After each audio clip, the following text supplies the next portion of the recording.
बिस्मिल्लाहिर्रहमानिर्रहीम। अस्सलाम वालेकुम। इंसाफ न्यूज़ रूम में खुश आमदीद। मैं हूं डॉक्टर मोहम्मद फ़ारूक। एक अफसोसनाक खबर के साथ हाजिर हूं। खबर शामिल करते हैं गुजरात से। मुश्ताक अहमद और मुनीर अहमद के बड़े भाई शाहिद मुश्ताक और मुजाहिद मुश्ताक के ताया जान मोहम्मद शरीफ, नासिर जमील, सैयद अहमद, मोहम्मद एहसन और नईम शहजाद के वालिद मोहतरम नज़ीर अहमद रज़ाई इलाही से इंतकाल कर गए।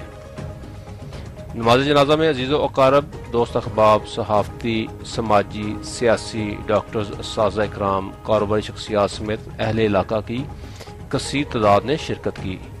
नमाज जनाजा के लिए मरहूम के बेटे मोहम्मद शरीफ ने खुद इमामत की।